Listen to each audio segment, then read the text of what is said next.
opened her apartment door, the grumpy photographer from Village Week stood in the dark hallway with a flashlight and a sack like a peddler and nodded the way he always did when they passed on the street, as if a hello were far too precious to spend on her. "No vest with all the pockets," she said. "I almost didn't recognize you." "No tour guide cape. Almost didn't recognize you either," replied Jay Supak, known in village circles as Photo Jay. One side of his mouth turned up, as if he had never attempted to smile before and wasn't quite sure how to work one. She watched him pull a data stick out of his pocket and then hitch up his jeans, being one of those men whose rear end was the same width as his middle. "Everything I need's in here. It's liberated my torso." Of course, electricity would be handy too, which is why he opened the sack and showed her the portable lights inside.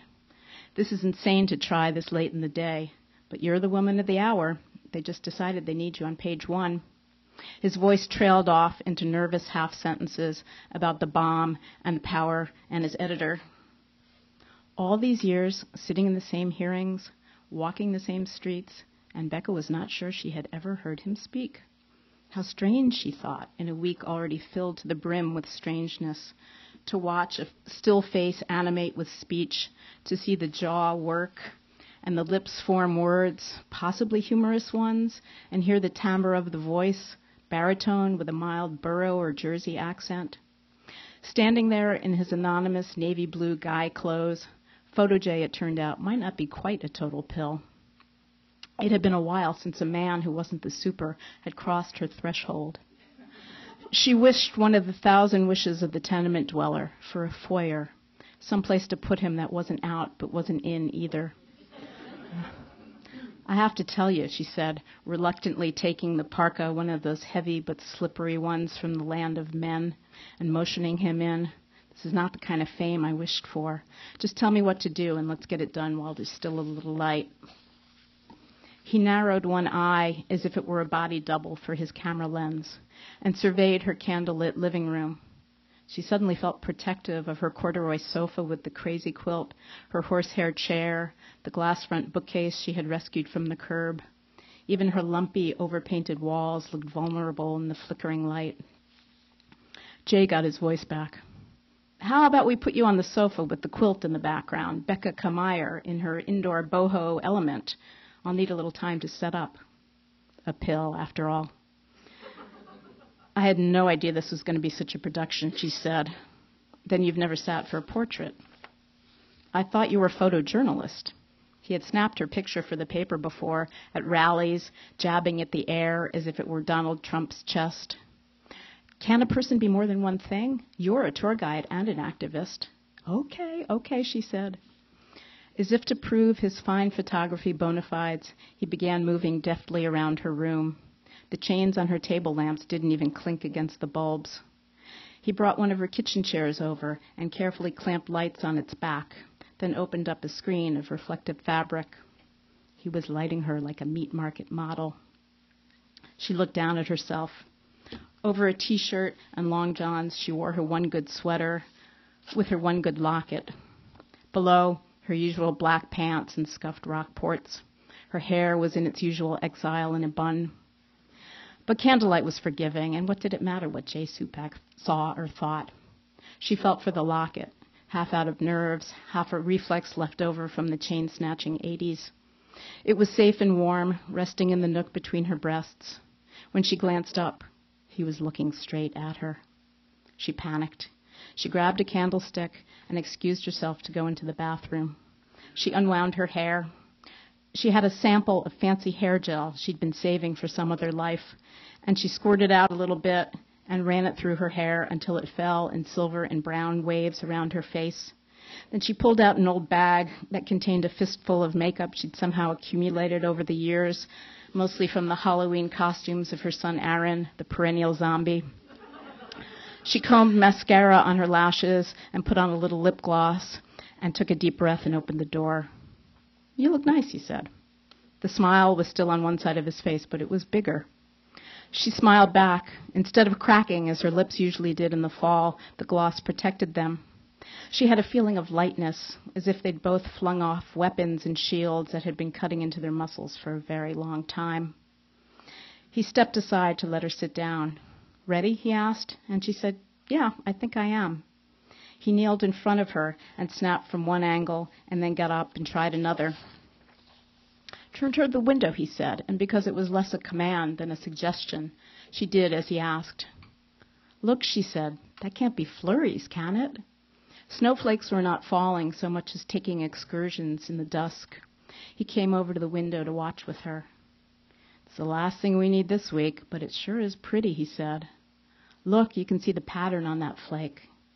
A feeling stirred inside her, so old she barely recognized it at first, as if the heat had just come on for the first time all year and was slowly rising from the basement. The shutter clicked again and again. She hadn't wanted him in her apartment. She had thought he was a jerk and a hack. Of course, she thought that about a lot of people. It saved on heartache, and Becca was nothing if not a saver. He put his hand on her chin to change her angle slightly. It was just a gesture a dentist or a hairstylist might make, but a tremor ran straight through her. Hot and cold, silver and gold, scotch on the rocks when it fans out below the swallow. He snapped 3 more times and said he was done, and she almost yelled, "No!" He detached the lens and lowered the camera gently into its case. She could make him coffee, but the milk had gone sour. The beer was warm. She could offer pretzels, or had she finished the pretzels?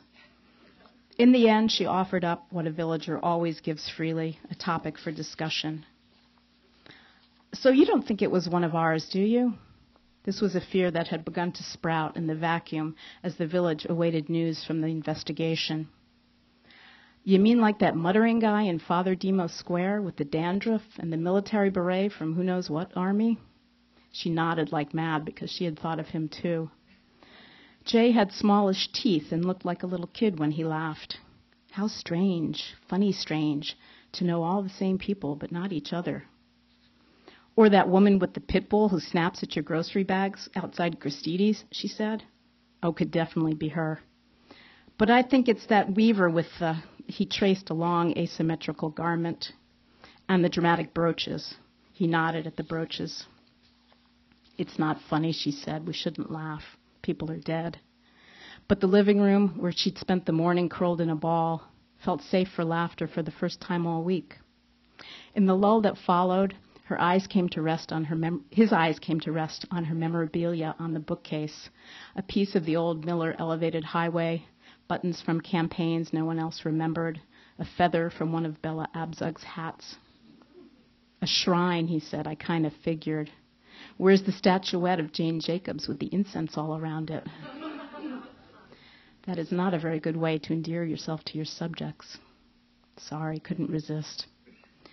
A conversation could only withstand a couple of lulls before reaching either a ragged end or a portal. He opened his mouth, and she willed him to shut it again, because she could imagine a dozen ways he could botch this. "You know," he said, "I was there at the big meeting the night your father died. I remember the whole thing." She stared straight at him now. He had gray-green eyes, and he had found something perfect to say. "You were sitting way on the side. You were doing homework. You had braids." "You remember I had braids? I was 17. That was decades ago. You are scary, Photo J. Supak." "So they tell me." She remembered the braids, too, the pleasure of working the 3 kinky strands into a single smooth cord, the way at bedtime she would undo them and her hair would still be damp and the smell of Wella balsam would fill the room. She asked if he remembered her father. He hesitated and smiled slightly to himself, as if he might know things she didn't. "I remember he was a major pain in the rear, but that people liked him anyway. I know he once said he was up to his pippic in papers, because my grandmother used to use that expression too. I remember he wore big heavy belts that looked like they were weighing him down." Tears formed because her father was the first of so many people she had lost, and she missed him so badly. And here was Photo J. Supak, of all people, bringing him back to life in her living room, piece by piece, just for a minute.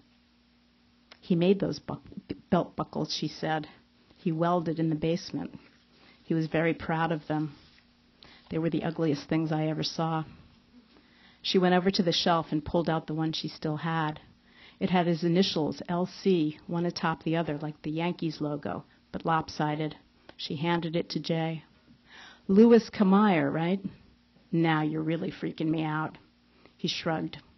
You kind of remember a guy who goes into cardiac arrest in the middle of the very first community meeting you've been sent to cover. He handed back the belt buckle. You're right, he said, smiling. It's hideous. They seemed to be sitting down now. She was on the sofa. He was on the horsehair chair, running a finger carefully over its braid trim. Was it just a few minutes ago he had rung the bell and she had wished, of all things, for a foyer? Now he was on the sofa. The molecules of the apartment seemed to part to make room for him. She looked into his gray-green eyes and at his lips.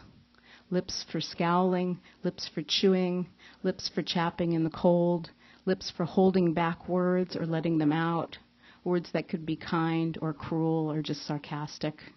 She'd almost forgotten about lips for kissing. Thank you.